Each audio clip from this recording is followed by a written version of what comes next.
Hi అండి, ఈ వీడియోలో ఒక హెల్తీ రెసిపీ చూపిస్తాను. అదే జొన్న గడక.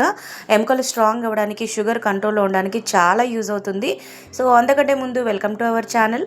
మన ఛానల్ని కొత్తగా ఎవరైనా విజిట్ చేసినట్లయితే ప్లీజ్ సబ్స్క్రైబ్ చేసుకోండి. జొన్న గడక చేసుకోవడానికి ముందుగా స్టవ్ అయితే ఆన్ చేసుకొని దానిపైన పాట్ పెట్టుకోవాలి. సో మనం ఏ కప్పుతో అయితే జొన్న గడక తీసుకుంటున్నామో, అంటే జొన్న పిండి తీసుకుంటున్నామో అదే కప్పుతో 2 కప్పుల నీళ్ళు అయితే ముందుగా అయితే మరిగించుకోవాలి. సో నీళ్ళు మరుగుతున్న టైంలో అందులో అయితే మన రుచికి సరిపడా సాల్ట్ అయితే వేసుకోవాలి. ఆ తర్వాత ఇంకా జొన్న పిండిని అయితే తీసుకుంటున్నాను నేను. ఇదే బౌల్తో మనం వాటర్ తీసుకున్నాం కదా, అదే బౌల్తో జొన్న పిండి అయితే తీసుకోవాలి. ఇదైతే నేను గిర్ని దగ్గర ఆడిచ్చిన అది అనమాట డైరెక్ట్గా. సో ఈ జొన్న గడక చాలా యూజ్ అవుతుంది మనకి షుగర్ కంట్రోల్లో ఉండడానికి.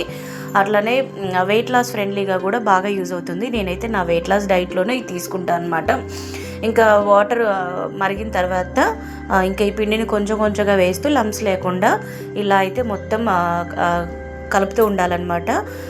ఉండలు కట్టుతుంది సరిగ్గా కలపకపోతే. ఇలా కలిపిన తర్వాత ఒక 4-5 మినిట్స్ స్టవ్ లో ఫ్లేమ్లో పెట్టేసి ఇంకా మూత పెట్టేసి ఉంచాలన్నమాట. ఇంకొక 4 మినిట్స్ తర్వాత మళ్ళీ ఒకసారి ఇలా కలిపి ఉడికిందో లేదో ఒకసారి చెక్ చేసుకొని ఇంకా స్టవ్ అయితే చాలా లైట్గా, అంటే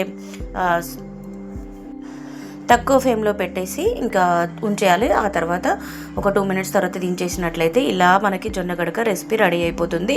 సో ఈ రెసిపీని మనం ఏ కర్రీతో అయినా తీసుకోవచ్చు. ఈరోజైతే నేను ఎగ్ కర్రీతో తీసుకుంటున్నాను. సో హెల్త్కి అయితే చాలా మంచిదండి. మనకి గుండె జబ్బులు రాకుండా, స్ట్రోక్స్ రాకుండా కూడా ఇది బాగా యూజ్ అవుతుందంట. ముఖ్యంగా వెయిట్ లాస్ ఫ్రెండ్లీ. లాస్ట్లో అయితే కొంచెం కర్డ్తో తీసుకున్నట్లయితే సూపర్గా ఉంటుంది. ఇదండి వీడియో నచ్చితే ప్లీజ్ లైక్ అండ్ సబ్స్క్రైబ్.